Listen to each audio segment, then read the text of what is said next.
Assalamualaikum warahmatullahi wabarakatuh. Halo rekan-rekan semuanya, berjumpa kembali dengan saya Heri Purwanto di channel HPTH Official. Baik rekan-rekanku semuanya, pada kesempatan kali ini kita akan membahas kembali soal-soal P3K kompetensi teknis untuk guru agama Islam. Yang mana ini adalah soal latihan-latihan soal untuk P3K guru agama Islam di tahun 2023 ini. Semoga bisa bermanfaat untuk teman-teman semuanya. Dan bagi teman-teman yang baru menemukan channel ini, jangan lupa untuk mengklik tombol subscribe agar tidak ketinggalan setiap saya update video-video terbaru di channel ini. Baik teman-teman semuanya, langsung saja kita bahas pada pembahasan soal yang pertama. Yakni di sini untuk soal yang pertama, ayat Al-Quran yang membahas tentang ilmu pembagian warisan. Dalam Islam tercantum dalam surat. Yang pertama Quran Surat An-Nisa ayat 176. Kemudian yang B Quran Surat An-Nahl ayat 75. Kemudian yang C Quran Surat Al-Ahzab ayat keempat. Dan yang D Quran Surat Al-Kautsar ayat 2. Nah, kita akan coba bahas satu persatu. Yang pertama adalah mulai dari Quran Surat An-Nisa ayat 176. Yang mana di sini sudah saya simpulkan untuk Quran Surat An-Nisa ayat 176 yang artinya adalah mereka meminta kepadamu, wahai Rasul, agar kamu memberi mereka fatwa tentang hak waris. Kalalah yaitu orang yang meninggal dunia tanpa meninggalkan orang tua dan anak. Katakanlah, Allah menjelaskan ketentuan hukum mengenai hal itu. Nah, kira-kira seperti itu untuk bunyi surat An-Nisa ayat 176. Kemudian yang kedua yaitu Quran surat An-Nahl ayat 75. Kita coba bahas di sini. Quran surat An-Nahl ayat 75 yang artinya adalah Allah membuat perumpamaan seorang hamba sahaya di bawah kekuasaan orang lain yang tidak berdaya berbuat sesuatu dan seorang yang kami beri rezeki yang baik, lalu dia menginfakkan sebagian rezeki itu secara sembunyi-sembunyi dan secara terang-terangan. Nah, kira-kira bunyi ayatnya seperti itu. Kemudian untuk yang ketiga yaitu Quran Surat Al-Ahzab ayat keempat. Nah, bunyi ayatnya adalah Allah tidak menjadikan bagi seseorang dua hati dalam rongganya dan dia tidak menjadikan istri-istrimu yang kamu zihar itu sebagai ibumu. Dan dia tidak menjadikan anak angkatmu sebagai anak kandungmu sendiri. Yang demikian itu hanyalah perkataan di mulutmu saja.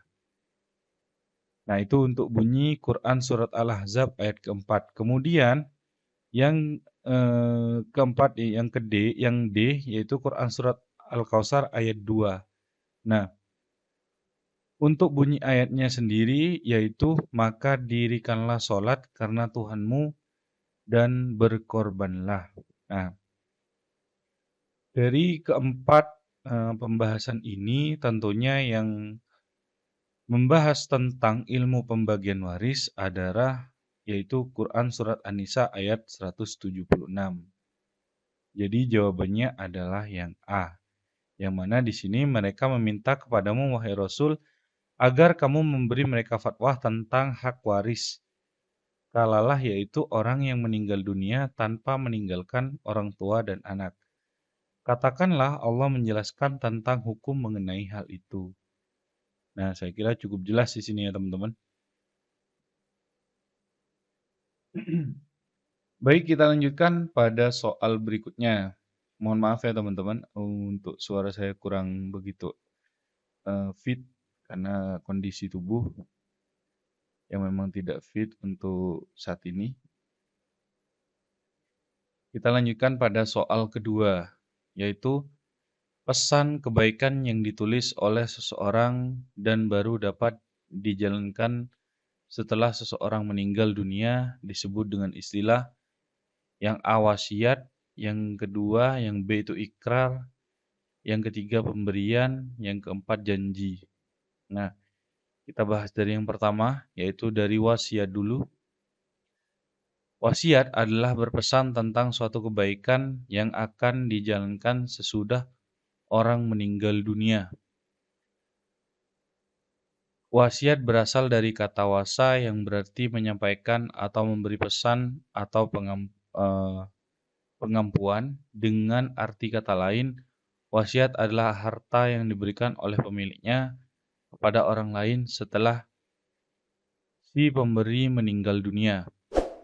Kemudian yang kedua, yang B yaitu ikrar. Ikrar atau sumpah adalah pernyataan fakta atau janji yang diambil oleh suatu kesakralan sebagai tanda kebenaran, pengganti hukum yang umum bagi mereka dengan hati-hati menolak untuk membuat sumpah suci adalah memberikan penegasan sebagai gantinya. Nah, itu untuk ikrar. Kemudian yang janji. Nah, di sini janji adalah sebuah kontrak psikologis yang menandakan transaksi antar dua orang atau lebih di mana orang pertama mengatakan pada orang kedua untuk memberikan layanan maupun pemberian yang berharga baginya sekarang dan akan digunakan maupun tidak. Janji juga bisa berupa sumpah atau jaminan. Kemudian yang C yaitu pemberian. Nah, pemberian adalah sesuatu yang diberikan. Nah, di sini adalah pesan kebaikan yang ditulis oleh seseorang dan baru dapat dijalankan setelah seorang meninggal dunia disebut dengan istilah tentunya yang A yaitu wasiat. Yang mana ini sesuai dengan definisi untuk wasiat itu sendiri yaitu eh, berpesan tentang suatu kebaikan yang akan dijalankan sesudah orang meninggal dunia. Yang mana di sini ada baru dijalankan setelah seseorang meninggal dunia. Nah, baik mungkin ada tambahan dari teman-teman, boleh silahkan ditambahkan di kolom komentar ya. Kita lanjutkan pada soal berikutnya, yaitu soal nomor 3. Nah, hal yang tidak termasuk alasan mengapa seorang menjadi ahli waris adalah yang pertama adalah memiliki hubungan pernikahan, kemudian memiliki hubungan sebagai turunan, yang C memiliki hubungan agama yaitu Islam, kemudian yang D memiliki hubungan pekerjaan atau karir yang sama. Nah, kita bahas. Ada 4 sebab seseorang bisa mendapatkan bagian warisan dari seseorang yang telah meninggal. 4 sebab itu adalah yang pertama, yaitu pernikahan yang sah. Nah, di sini memiliki hubungan pernikahan ya. Kemudian wala kerabat karena memerdekakan budak.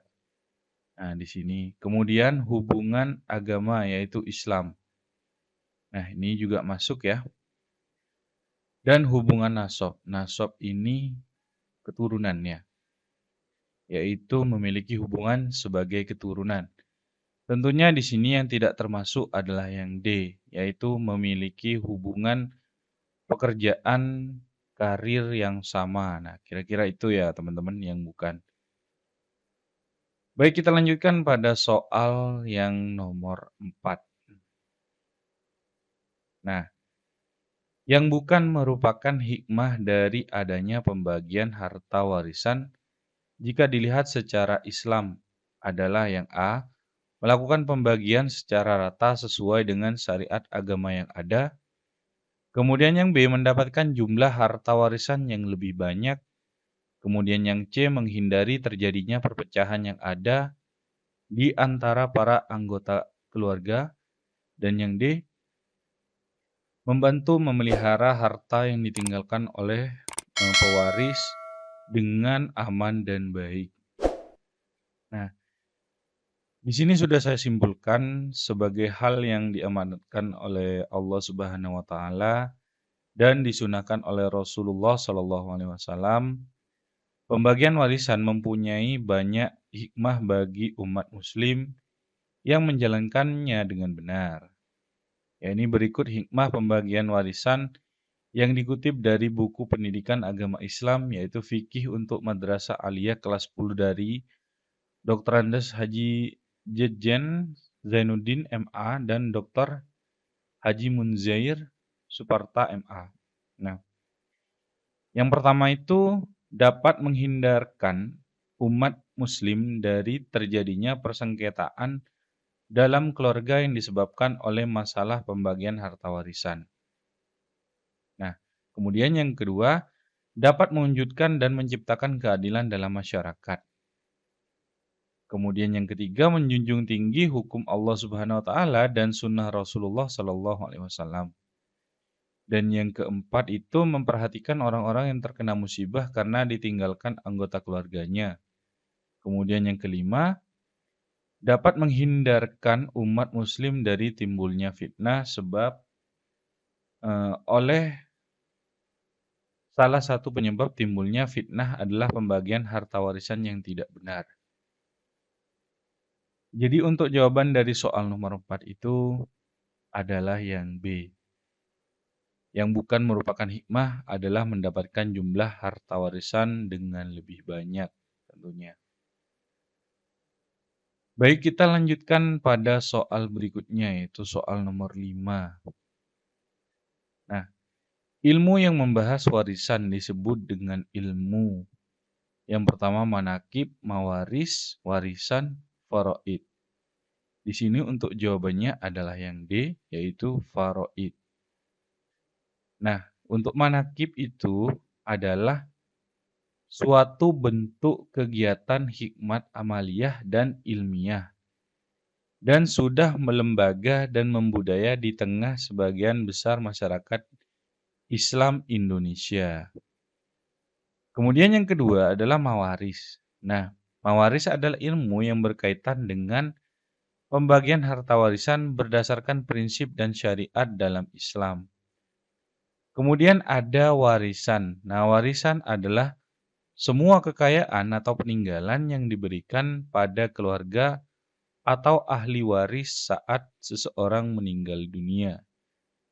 Kemudian yang keempat yaitu untuk definisi ilmu faraid, yaitu ilmu tentang pembagian harta warisan sesuai dengan kaidah fikih dengan mengetahui hitungan untuk menyampaikan bagian kepada penerimanya, yaitu ahli waris.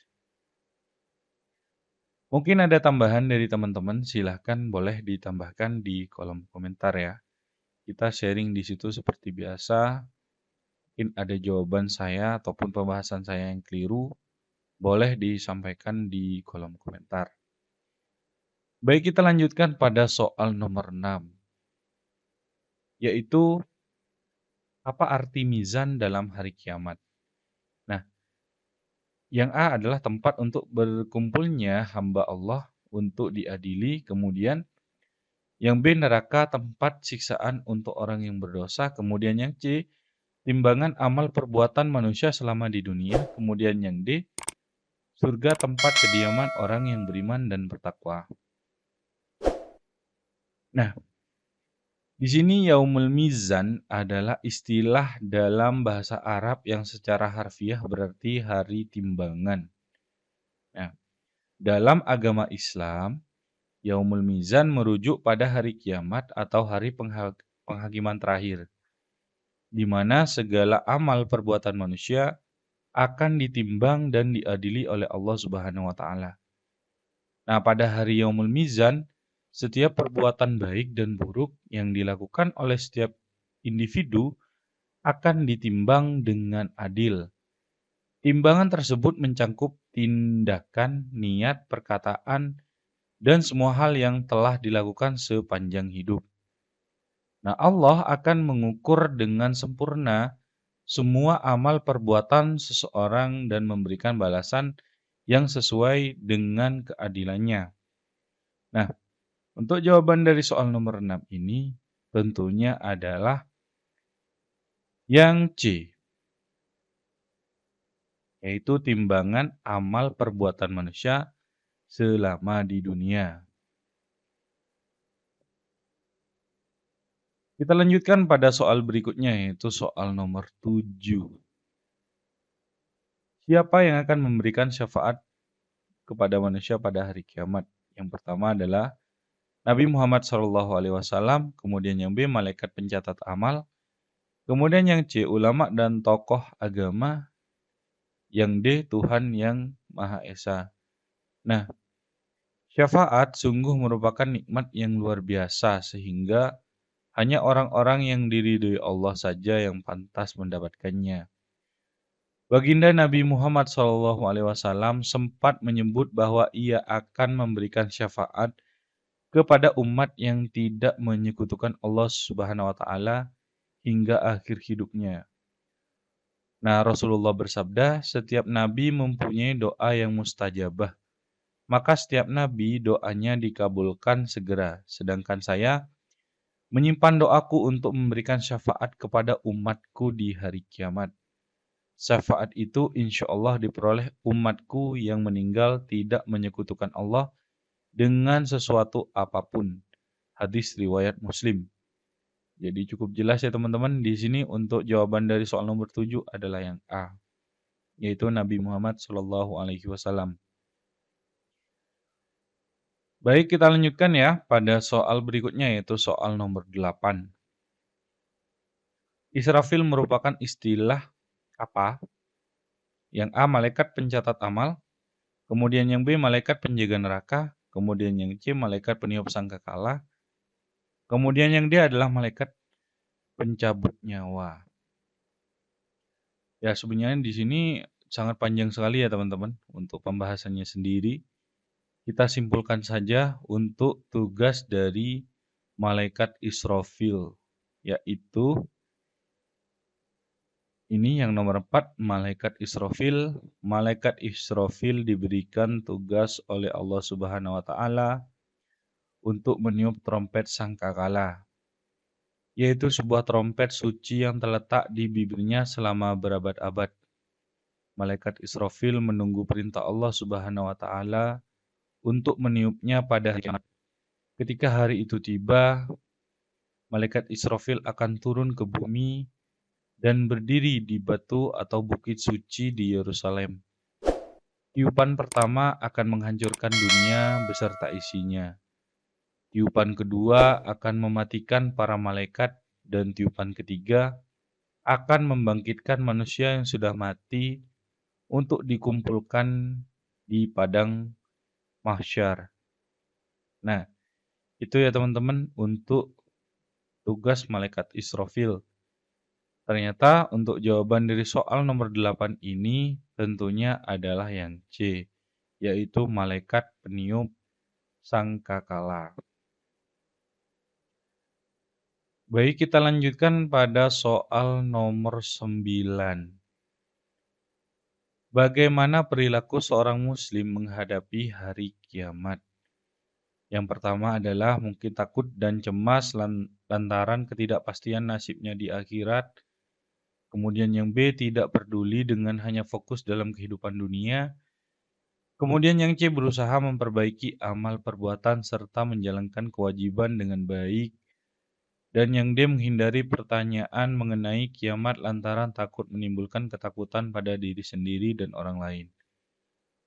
Nah, di sini sebagai seorang muslim harus selalu mempersiapkan diri menghadapi kematian dengan cara bertakwa kepada Allah Subhanahu wa taala. Selalu melakukan kewajiban sebagai umat Islam dan juga senantiasa melakukan perbuatan baik agar bisa mendapatkan cukup banyak pahala untuk bisa dipertanggungjawabkan kelak di akhirat. Jadi cukup jelas di sini tentunya untuk jawaban dari soal nomor 9 adalah yang C, yaitu berusaha memperbaiki amal perbuatan, serta menjalankan kewajiban dengan baik. Ya, jawabannya adalah yang C. Oke, kita lanjutkan pada soal yang terakhir, yaitu soal nomor 10. Apa yang terjadi pada matahari pada hari kiamat? Yang A itu matahari padam dan tidak berfungsi sebagaimana mestinya. Kemudian yang B, matahari didekatkan kepada seluruh makhluk. Kemudian yang C, matahari menyebabkan kiamat dan menghancurkan alam semesta. Kemudian yang D, matahari dikumpulkan bersama dengan bulan dan bintang. Nah, Rasulullah Shallallahu Alaihi Wasallam bersabda, pada hari kiamat, matahari didekatkan kepada seluruh makhluk hingga berjarak 1 mil di atas kepala mereka. Lalu seluruh manusia akan tergenang dalam peluh mereka berdasarkan kadar amalan mereka di dunia. Hadis riwayat Muslim. Jadi jawaban dari soal nomor 10 adalah yang B, yaitu matahari didekatkan kepada seluruh makhluk. Nah, mungkin itu dulu ya teman-teman untuk kesempatan pada video kali ini. Mungkin ada tambahan dari teman-teman, boleh silahkan ditambahkan, disertakan nomornya, dikasih pembetulan ataupun pembahasan yang menurut teman-teman lebih benar dari pembahasan yang saya sampaikan dalam video ini. Semoga bisa bermanfaat untuk teman-teman semuanya. Bagi yang akan melaksanakan tes P3K di tahun ini, tetap semangat. Semoga diberikan kelancaran dan kemudahan, juga kesuksesan bagi teman-teman semuanya. Baik teman-teman, bagi teman-teman yang baru bergabung di channel ini ataupun baru yang menemukan channel ini, jangan lupa untuk mengklik tombol subscribe agar tidak ketinggalan setiap saya update video-video terbaru di channel ini. Baik teman-teman, mungkin hanya itu saja dari saya. Kurang lebihnya saya mohon maaf. Akhir kata, wabillahi taufiq wal hidayah. Wassalamualaikum warahmatullahi wabarakatuh.